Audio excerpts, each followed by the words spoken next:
Hello, hello, everyone. Welcome to One Primetime. Incredible guest today, incredible announcements. We're going to get started at about 3 after.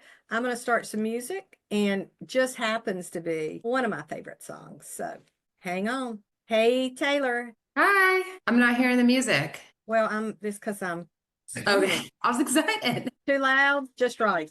Can't hear it. You can't hear it? Mm-mm. Oh, here you go. It's coming in.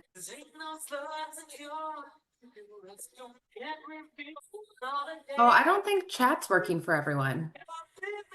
Oh yeah, chat's disabled. It's what? It's disabled. I don't know how to enable it though. See if I can. Okay, I'm going to work on it because I know how to do this. She Okay. said, There we go. There's everyone coming through. Kathy the tech whiz. they're working? Yes. Adrian Provost, they are showing up for you, my friend. Welcome, everybody. Thank you. One more minute. Sammy G is Adrian's #1 fan. Salute, Sammy. Fort Mill, South Carolina. Hey, Allison. Hey, Jamila. Lufton, South Carolina. My East Coast people are showing up. Linda Luna, there is always music up here. Y'all can hear the music, right? It's really low for me. Okay, it's time. And do you know, I hope you could hear that music because that was the remix of Stevie Wonder's As. And what I love about that is taking that old vibe and remixing it with a little bit of George Michael, a little bit of other artists contributing. And Taylor, that's kind of what we're doing today. We're taking an incredible brand with incredible resources. We're remixing it. We're bringing in an amazing talent and we're just adding to the brand, right? Yes. Okay. So my pleasure to introduce you. Not only Taylor Christensen I said Christensen, that was good, wasn't it? As my co-host today, but Adrian Provost, our friend, our confidant, our partner at REITs Terminus in Atlanta, Georgia. Tell us a little bit about yourself. Welcome to One Primetime. Thank you. Thanks for having me. Well, so as you mentioned, broker owner for Realty ONE Group Terminus in Atlanta, commercial enthusiast, been in the commercial industry since, 2010 now. So it's been some time. Just excited to be a part of this initiative, and I'm super excited for what it's going to mean for Realty ONE Group overall. So thanks for having me. And truly making waves in real estate, not just in Atlanta and just in commercial, but getting all these accolades all year round. Riz Media, Rising Star, Housing Wire, right?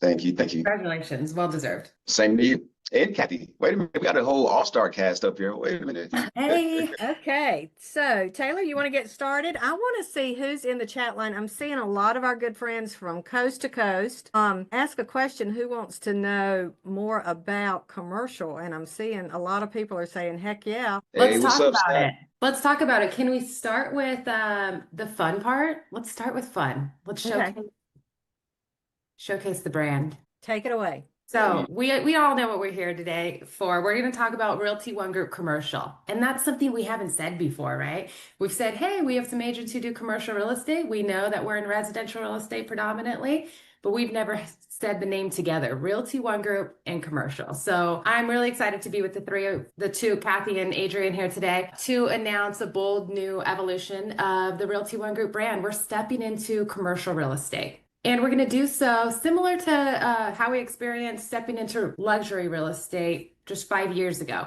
It's going to be through a new marketing division. So something that everyone can take advantage of. There are some rules and guidelines around it, but it's an opportunity for everyone in every market at Realty ONE Group to step into commercial real estate, to get trained and certified and learn what it means to produce in commercial real estate so that you can be successful in that step in your career if that's something that you're interested in.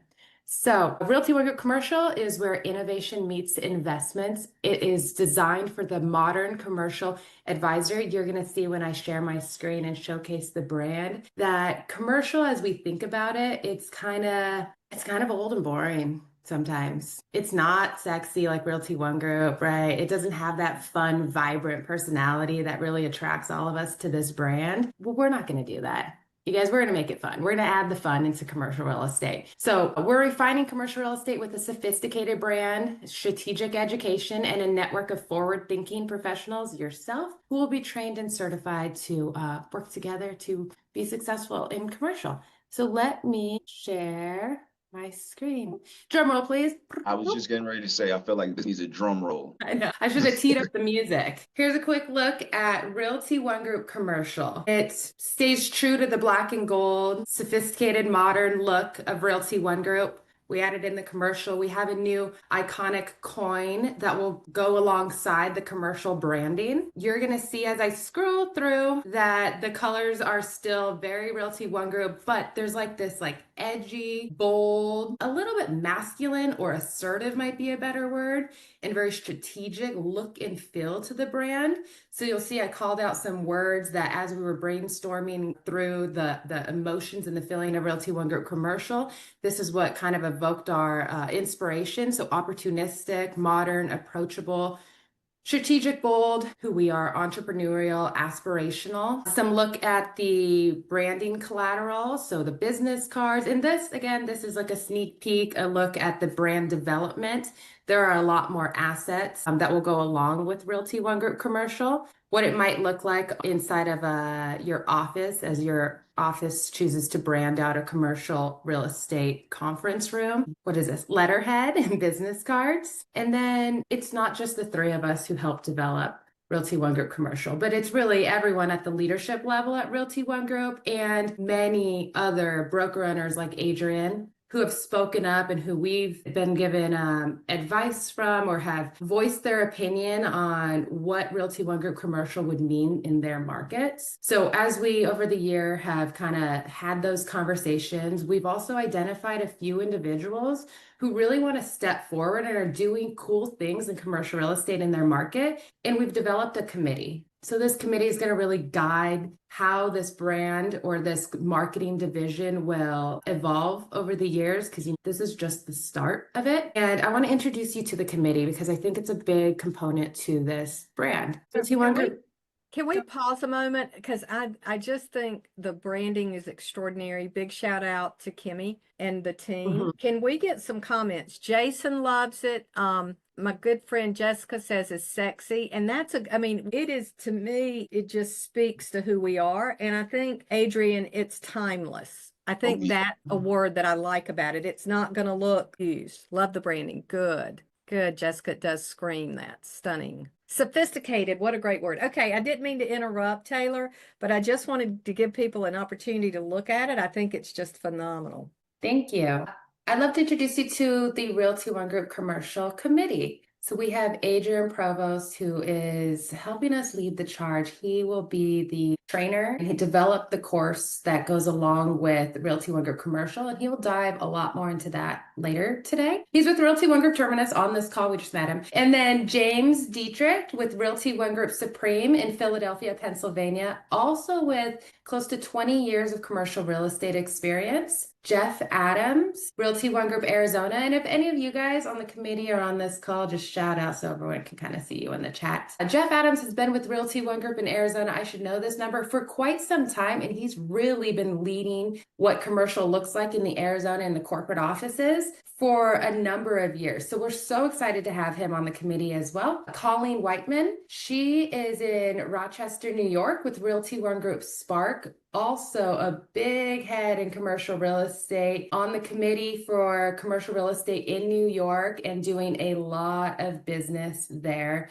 with, I think she specializes mainly in mixed use spaces. Brian Deffenbach with Realty ONE Group Esteem in Kansas City, Missouri. And everyone also with 20 years experience in commercial real estate and recently completed his master's in commercial real estate. So what I love about this group is that they represent from across the country and different backgrounds, different specialties as we get to know them on more of these calls like Primetime, bringing forward our committee members, but they all bring different backgrounds and specialties and different education in commercial real estate that's really going to round out our program, but also as real estate professionals, it's going to give you guys people to lean on, mentors, to ask questions so that, every transaction is different and commercial real estate is not an easy game to play in. So you want that access to resources. So I'd love to turn it over to Adrian or Kathy if you wanted to. Yeah, I want to say one thing, and you guys that know me know my I mean, I've got a ton of residential experience. I have such respect for this group because this, to me, commercial realtors are just the elite. I mean, I just have tremendous respect for, they do math. I mean, like really good. And like algebra and trigonometry and all that. But in all seriousness, I am just so honored to work with this group. And I'm honored that now we have a pathway for people like me who don't have the confidence to go and really shine at an expert level because of the potential of this training. So the logo, it has to be accompanied with knowledge. And after that will come the wisdom to really change your direction in your professional career. So having said that, I just want to take a moment to say thanks to each of these for serving the network and giving back like they are to make it better for all of us. Yeah, I love that. And I would just add to that again, for everybody on the call, like we're literally here for you. You know, this entire thing has been created to create more leverage, right, for us to increase our business, to help you perform better. Whether you've been practicing commercial real estate and you just didn't have all the tools and resources that you need, or if you're just getting started. Right. So that's what we're here for. And again, thank you everyone that's on the committee. All your input and assistance has been invaluable. So I'm extremely excited to where this thing is headed. So thank you all. All right, if I could share my screen. I don't know, do I have? I think you've got right. Oh, okay, cool. Let me do that real quick. All right, able to see. All right, so every time I see a brand, I just get excited, man. Our marketing department did a phenomenal. And those of you who are currently practicing commercial real estate, you understand what this is going to do for your business, just from a standpoint of leverage alone. All right, so let's get going. We've already spoken a little bit about me, so I won't take too much time there. What I did want to touch on was the why, right? Again, Taylor already touched on a lot of these points, but the introduction of Realty ONE Group Commercial is a testament to Realty ONE Group's commitment to continuous innovation and unwavering support for our network. Our primary intent is to empower our professionals, offering specialized resources, targeted training, and a collaborative ecosystem to thrive in the commercial real estate arena. Right. So I want to alleviate anybody's pain if they're thinking, oh, what does this mean to me if I'm already doing commercial? This is here to create additional leverage and to provide more support for you to grow your business. This is not to negatively impact your current state of business in any capacity. Right. The benefits for our agents. So for experienced commercial agents, you're now going to have access to a dedicated support system, right? Advanced tools, a global network of specifically focused commercial transactions, right? Enhanced marketing capabilities, broader referral base, a platform to further solidify your expertise and grow your existing business. We are literally here to amplify your success. I can't stress that enough, right? For agents new to the industry, our goal is to essentially lower the barrier to entry and provide a clear path for diversification and growth, right? We want to help you get positioned to go out there and win. We're going to have specialized training and resources. Obviously, as you guys already seen, enhanced marketing and branding approach, just as significantly, a global referral network, right? We have over 500 global offices. There is not a commercial organization that exists that can say that. Right. We are literally the only one, 500 plus globally. So that referral network, and then again, being able to tap into various individuals, whether they're on a committee or whether they're local in your office, from a broker owner standpoint, is going to be massive to helping you grow your business. Benefits for our agents, enhanced networking opportunities, increased deal flow, access to resources and technology, professional development and mentorship, enhanced credibility and brand recognition, collaborative marketing and branding, specialized expertise, support and collaboration, and then discounted fees and pricing from various partners and vendors. So again, we're here to help equip you to win more business. For our owners and brokers, this is going to help create new revenue streams. It's going to enhance recruitment and retention efforts. It's going to increase your market share and brand prestige. And it's also going to provide you with turnkey support and systems. So again, we're looking at it from both sides of the coin, and we want to make sure that everybody is winning that wants to be involved and be a part of what we're building here. As Taylor mentioned, this is very similar in nature to the rollout of ONE LUXE, right? So if you look at ONE LUXE and the impact that that has had on Realty ONE Group, this is a very similar approach. It's just going to be done on a commercial level. Right. So this is not to interrupt or disrupt your current state of business. It is only here to enhance what you're already doing or what you choose to do in the future, right? All right. Going back to that point, our commitment is growth without disruption. It's crucial to understand that the rollout of this department is designed to be an additive force. It will not jeopardize any current opportunities or ongoing transactions. Instead, it will provide an additional layer of support, expertise, and resources to elevate the businesses of all who choose to participate.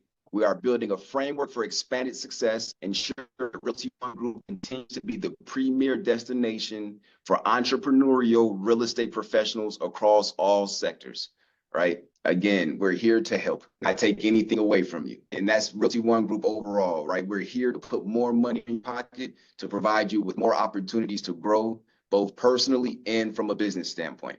With that, training. So I wanted to keep this as basic as possible, but still have everybody walk away with additional knowledge on how the commercial real estate world works. And so again, I'll go through this as slowly as possible, but I still have to go through it because there's only so much we can cram into such a short amount of time. But just touching on the fundamentals of commercial real estate. All right, so some basic principles. One thing about commercial real estate is we have to really have an understanding of the why behind the transaction. Right, starting with being an advisor and a consultant to your client. So you're going to have to ask a lot of questions to make sure that we're guiding the proper fashion, right? So first off, we need to know why investors purchase, operate, and sell real estate. And then we also want to be able to segment the investor database because all investors are not created equally, right?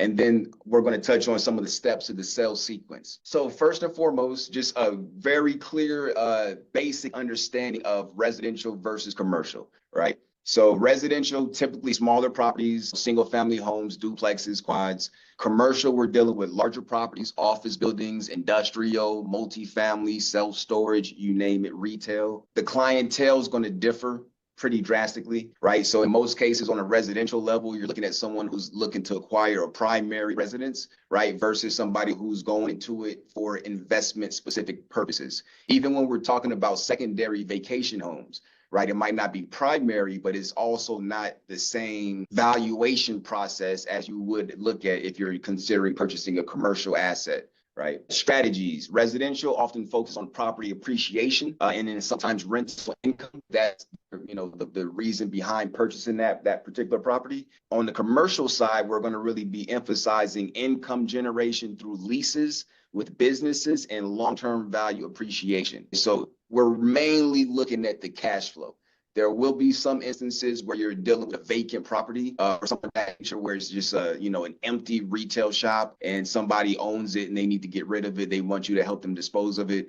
But in most cases, we're going to be dealing with the cash flow aspect in commercial real estate, right? Whether that's on the sales side or the leasing side, whether it's tenant rep, landlord rep, we're looking at cash flow. We're looking at business usage. We're looking at someone looking to earn income from this asset. So what are some reasons to buy? Again, generate passive income streams, achieve a percentage return on your investment, capitalize on property appreciation, enhance value and explore upside potential, utilize tax advantages through write-offs and depreciation, leverage other people's capital for financial gains, opt for a stable investment offering more stability than stocks, attain higher returns compared to traditional bonds, engage in a more passive venture compared to other businesses, reposition properties for increased value and profitability, and then utilize properties for operational purposes as well. So if you're an owner user, for instance, what are some reasons to hold real estate?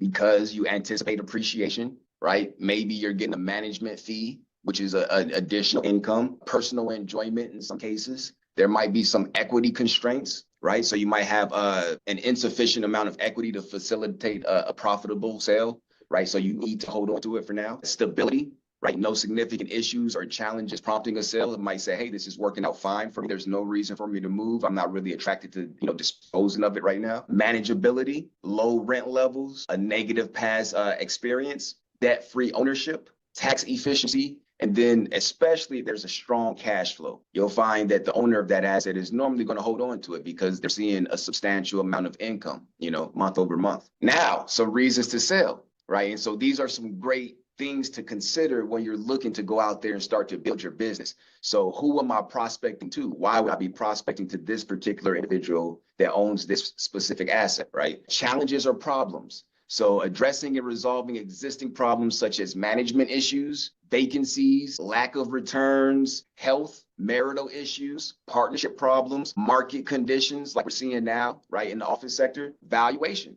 considering the current market price and capitalizing on favorable conditions, right? Change, opportunity. So seizing opportunities for potential growth and development. So these are a lot of reasons. Obviously, this isn't an exhaustive list, but there's a lot of reasons why someone would want to sell, right? I mean, these are some of the bigger ones. Now, understand the basics. So we have different tiers of investors, right? We have tier 1 investors, tier 2 investors, tier 3 investors. They're all going to have a different appetite for investments. They're all going to have a completely different risk tolerance level. Tier 1 investors are going to be the big boys. So we're talking REITs, life insurance companies, pension funds, banks. Tier 2 investors, we're looking at syndicators, developers, right? People who do this on a professional level. Tier 3, we're looking more mom and pop, right? Owners, smaller price points, and they're normally buying a smaller amount of properties less frequently than the first two. Right. So again, they're not going to be attracted to the same asset. They're not going to be attracted to the same sort of yield. Right. There's going to be different levels of investors. Right. So you want to be able to identify those investors who you're dealing with, put them in the property so you know how to speak to them in their language, so to speak. Right. You need to know who you're dealing with. You know, Adrian, one thing you said to me regarding in commercial property that I'll never forget, and I want everybody on the call to think about. You said behind every residential deal, you're looking into the face of a potential commercial transaction. And I had never thought about that. And as I look at this and I look at these tiers, you know, I want to say to everybody, in addition to this, what we're creating is an opportunity within the office that if you're thinking, you know what, that's hard, and I'm probably not going to do that, you're able to look and say, yep, my office has a commercial expert. So as you're in a watch party, as you're looking around the room, you may say, not me, but man, I'm glad I've got a partner in this, because again, that just, I'll never forget that. And that was years ago that you said that to me. And I think in my career, I've overlooked that opportunity forever. Yep. That's huge, Kathy. And I'm glad you brought that up. I know I can't recall the amount of inbound referrals I got at the former brokerage that I was at, because they did have an expert that they could rely on, right? Where they can say, and there was a ton, right? So thanks for bringing that up. Understanding the basics. Sorry, we just touched on that. So why invest in commercial, right? So again, it's not the same mind frame as a residential transaction. There are going to be reasons why people are specifically investing in the type of commercial asset that they are investing in, right? And you have to think about it. They're putting their dollars to work, right? And we understand that there's a lot of leverage. Most people aren't, even if they could, most people aren't going to go out and purchase a commercial real estate all cash, unless there's a specific reason for that, because they understand the power in leveraging their dollars. And so with that, if they have $1 to spend, they're going to be comparing what kind of return am I going to get for this dollar if it were in this particular investment vehicle versus something else, right? Whether that's stocks, bonds, commercial estate, whatever that may look like. So again, these are things that we want to make sure that we have a clear understanding of as we're dealing with various investors. And so again, some alternative investments might be bonds, stocks, or other real estate assets. And we have different, again, going back to the various tiers, we have passive investors, we have professional investors, we have people who are going to hold forever, right? We have syndicators, we have people who are in the 1031 exchange, right? So there's different reasons why they're deciding to act in the fashion in which they are, right? Most people are going to be chasing some sort of yield. So when we have an idea of what they're looking for from a yield perspective, we also have a better understanding of what kind of asset they should be coupled with, right? I mean, most of them, the more sophisticated the investor, they're already going to have a clear understanding of what they want to invest in. But in a lot of cases, especially dealing with tier 3 investors, they have no clue, right? Which is where we have to step in as a consultant and as an advisor and ask the appropriate questions to make sure we're actually assisting them in the appropriate way, right? As opposed to just assuming that, hey, you have some money to spend, you want to do commercial, here's something that's on the MLS that's commercial, right? It goes a lot deeper than that. And we'll touch on some of that a little bit more in regards to the valuation of these assets. But we are literally comparing the opportunity versus another opportunity, right? So it's not the same as shopping for primary residence. Adrian, we've got a great question from Scott Bergman at Authentic. He says, you know, he thinks the timing for this is perfect. We all believe that. Thank you, Scott, for validating that. He says, what opportunities do you see upticking or growing for a new or seasoned agent who is thinking about commercial real estate, and what do they need to focus on? And I think this slide probably speaks to that. Absolutely. And so that's a great point, Scott. And I think that, all right, so and stay with me here. I think specifically in commercial real estate, it's always a good time for a transaction to occur. There's never been there's times where you can find that it's easier or there's lower hanging fruit. But I think that in commercial real estate, because again, once you understand the principles behind it, you understand that people are looking at money. They're not moved as much from an emotional standpoint. It's literally black and white numbers, right? How much of a return am I going to be getting if I put my money in this asset versus elsewhere, right? So it's very simplistic in nature once you have the basic understanding of it all. But I would say we're seeing, and again, this is definitely going to vary from a geographical level as well, right? So in some cities, retail might be the thing that, you know, where a lot of vacancies are occurring. Whereas where we are, that's not the case. We can't keep enough retail inventory right now. Even though a lot of people are moving out. So for instance, there's this pocket in West Midtown Atlanta where very high profile restaurants were just signing lease after lease after lease. And there was a ton of development occurring, and it still is. And most of those restaurants have already closed within 2 to 3 years. And these are people with deep pockets. Now, with that said, the landlord reps are not going to have an issue with filling those spaces up with somebody else, right? Now, move over to the office sector. It's a totally different game, right? So we're seeing a lot of people realizing that they're going to have to do something creative, like maybe convert that office space into a residential usage, right? Or some other type of mixed use usage versus just, you know, the traditional office that we see. I would say across the board, office is hammered more than anybody else, right? I've also seen that where industrial was really big a few years ago, we're seeing that slow down, right, in our market. But again, there's a lot more opportunities you had because of that. I have to choose my words carefully because, you know, it might impact negatively one side of the party. But in most cases, these are the best opportunities to reach out to somebody to say, hey, I have a solution for you. I can stop the bleeding, because there are a lot of people, again, they're making their buying decision based off of how they penciled it out before they purchased the asset. And so when things aren't going according to plan, they have to pivot. So if you can see what's going on in your market, you can position yourself as the solution creator.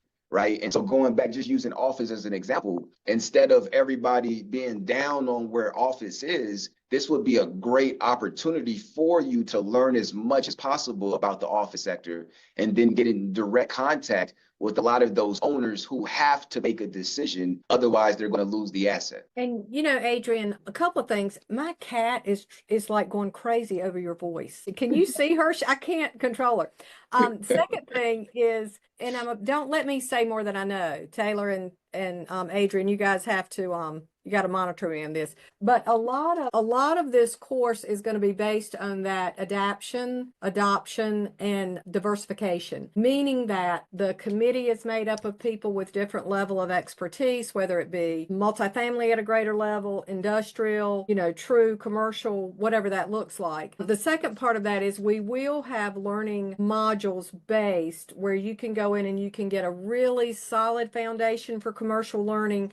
And then you'll be able to branch off and have more learning in those areas of expertise. So you may be able to say, hey, I'm never going to do high rise because I don't have high rise in my town. However, I will do industrial. So you'll be able to gain even more insight, knowledge, wisdom, and education in that module, if you will. Is that fair? Absolutely. And I think that that's a huge piece of what we're building. And that's so important for everybody on the call to understand.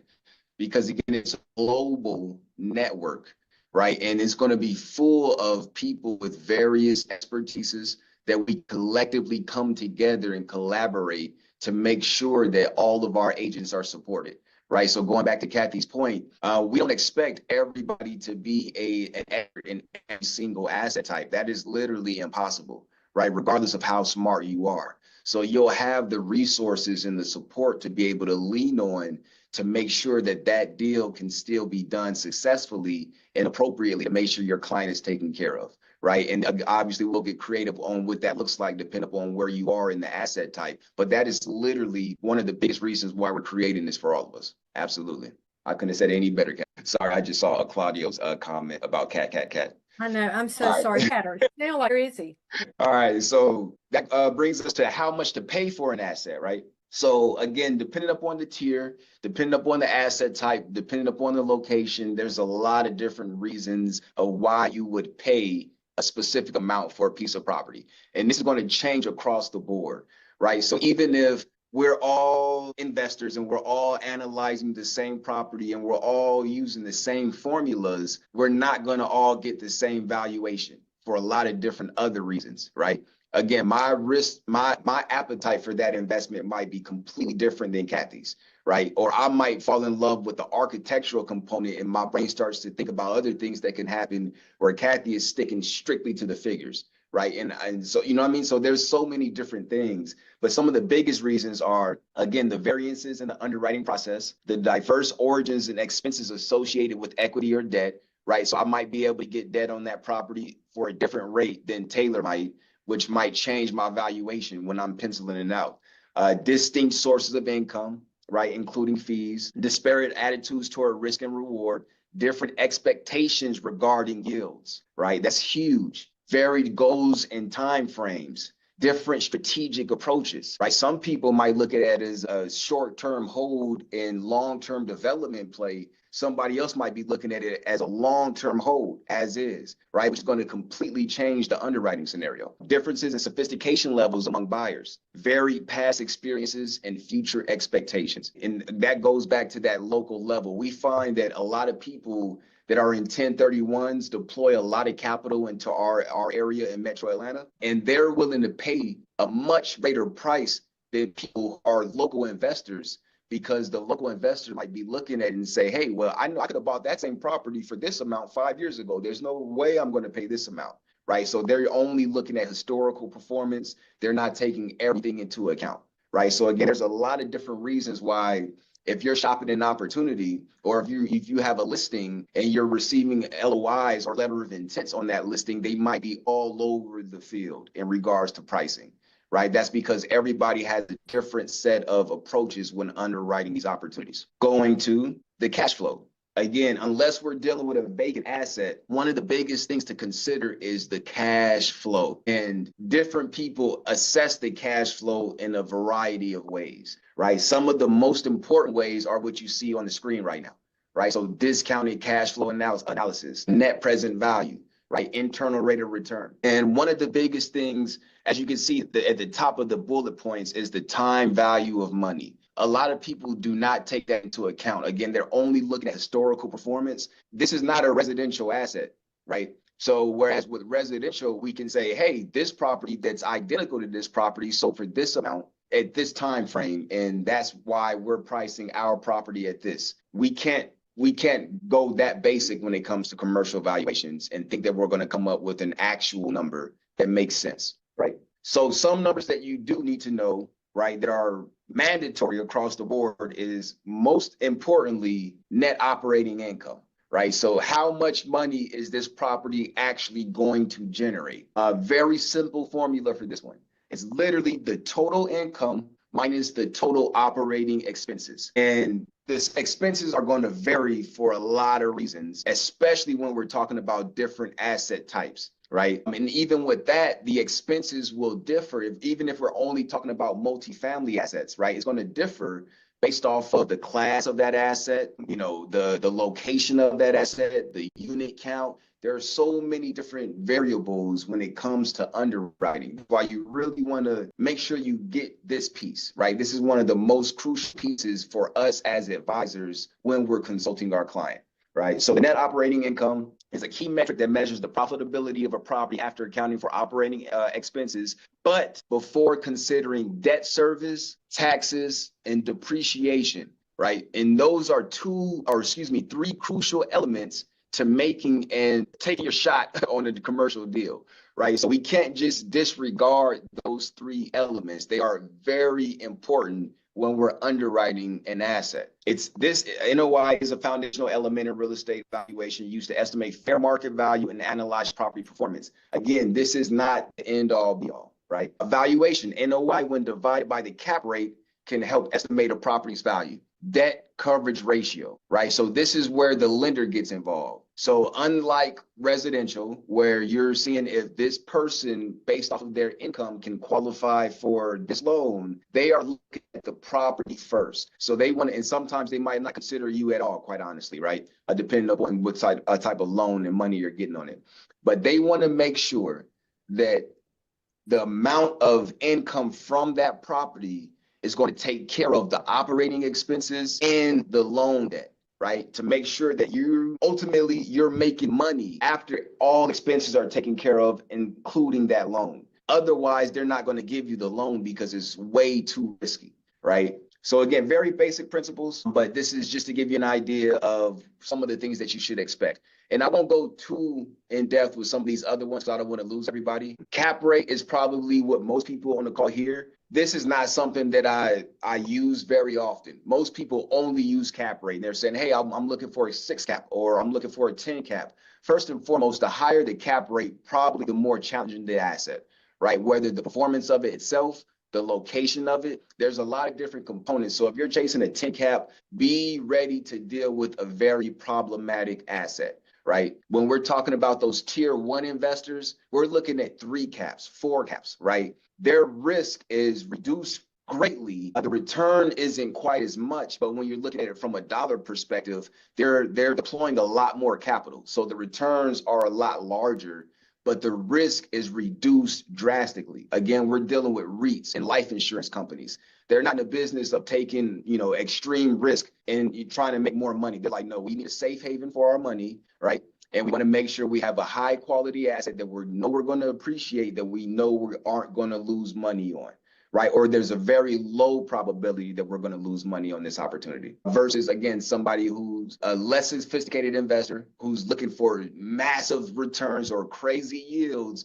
and they're willing to take on more of a risk to chase those yields. And again, that formula is net NOI divided by the market value, right? So again, very basic formula. Then we get to NPV, right? The net present value. This is going to be the difference between the present value of cash inflows and the present value of cash outflows over a period of time. And the NPV accounts for time value of money, as I stressed earlier. This is huge, and it can be used to compare the rates of return of different projects or to compare a projected return with a hurdle rate required to approve an investment, right? So this is going to be a lot more in depth than, just looking at a cap rate. But it still doesn't take into account everything. And again, there's various ways you can value different types of properties, but these are just some of the most important ways. And this is the formula at the top. Adrian, I'm gonna let you pause just a minute. Will the training include structuring bulk sales as with the sale of a portfolio? Absolutely. So I think we're getting some really specific questions that I'm not even sure how to answer. And by the way, my cat thought you said cat rate, so she's really excited now. And so again, bulk sales. Yeah, absolutely. Portfolio sales are great opportunities, but yeah, that's more nuanced because we have to consider the different type of assets that are in the portfolio that we're selling off. But absolutely, and we would treat it from a valuation standpoint in a similar fashion as we would treat each individual asset. And then collectively, we would just bring those numbers together to come up with a valuation for the entire portfolio, right? And a lot of times when, again, depending upon what the client's needs are, when we're doing a portfolio sale, I would encourage my clients to also consider selling them off individually, right? And with that, we might have different pricing individually versus as a portfolio, right? Whether to incentivize one to purchase the entire portfolio at once, and then also to not disregard anybody who might only be attracted to one or two of the assets, right? You might have a portfolio of 6 different commercial properties, and a lot of people only want 2 of them. They're like, I don't want to buy the whole thing. I just want 2 of them. Not willing to pay a premium for those 2. Right. So we want to, there's different strategies that would be on a case by case basis. And then again, most importantly, what does your client need? Right. So if they say, I need to sell yesterday, then the strategy is going to be different than if they say, hey, well, I'm good. The cash flow is phenomenal. I can sit on this thing for the next 3 years. Right. And or if it's completely paid off and there is no balloon payment, I don't have to worry about, anything. I can just sit here, right, and wait until I get my number. So that's going to be largely determined based off of what the client needs more so than anything, and what you're looking to achieve from a pricing standpoint. But absolutely, that's something that we'll touch. And I'm getting some questions about structure of mentorship plans, compensation, that type thing. I'm gonna go a little bit country on you guys and say our first and foremost was the why. We want to teach you how to catch the rabbit, and then we'll split the hair. So this is about making sure that we've got you trained, ability is low, market share and compensation is high. And we will provide that. We're providing education on 2 levels. One will be for the broker owner, your affiliate, to introduce them, to help them best support you, which is, again, a vital role of having such talent on that committee, and offer different opportunities throughout that. We will say that each office is independently owned and operated of our affiliates, and then whatever that breakdown will be recommended by our team, but we are not creating a hard, solid form for that. Is that fair, Taylor and Absolutely. Adrian? Okay. Good stuff and great questions. All right, so IRR, or the internal rate of return, this is going to be a metric that pretty much estimates the profitability of potential investments, right? So this is a way for an investor to see what the potential return on the investment is going to look like, right, after doing this calculation. It's a discount rate that makes the NPV of all cash flows equal to 0 in a discounted cash flow analysis. Meaning, even if I'm comparing a multifamily asset versus the return I would get on a stock versus the return I would get on a commercial asset, this makes it apples to apples comparison. Right. So now we're not looking at all the different factors. We're saying after we do this formula, now we can literally have a true apples to apples comparison, so we can make the best decision possible when it comes to determining if I want to buy this asset or not, right? And so again, that's one of the bigger pieces too, which our job is as the consultant, because a lot of our clients will have no idea. And some of our clients don't even think to compare it against anything else. It's like, no, I want to make sure you're doing the best that you can with every single dollar that you have. Right? I don't want to just put you in this investment because it's the one that looks like it might make sense because I looked at the cap rate or something like that. That's crazy to me, right? We have to go a lot further, a lot deeper. And the more information you'd be able to provide them, and then when you give them options, right, in an apples to apples comparison, it breaks it all the way down, and they can say, okay, well, if we go this route, this is my return. If I go that route, this is my return on the same dollar spent. Right. So this is huge. Discounted cash flow analysis. This is probably my favorite. Right. So this is a valuation method that estimates the value of an investment using its expected future cash flows. Right. So now we're talking everything combined practically. Right. We're looking at the historical performance, but we're also looking at the future. Right. And we're taking into account the time value of money when we're doing this.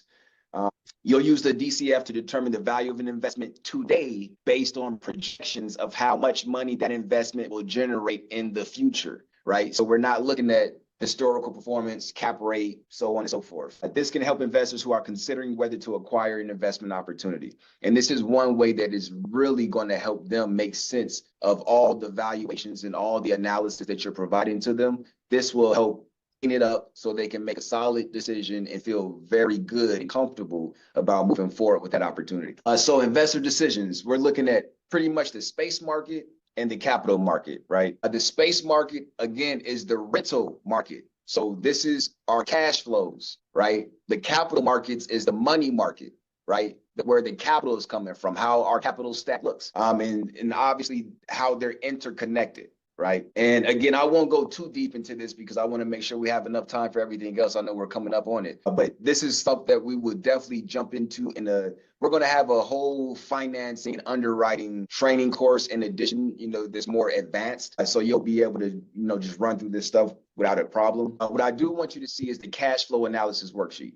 So this is how we come up with the cash flow. And we're taking, again, everything into consideration. So we're looking at the potential rental income, right? We're looking at the vacancies and credit losses. We're looking at the effective rental income. Then we're going to add any additional income that might be coming from that asset. Then that's going to be our GOI, or our gross operating income, right? And then from there, we're going to take away all of our operating expenses.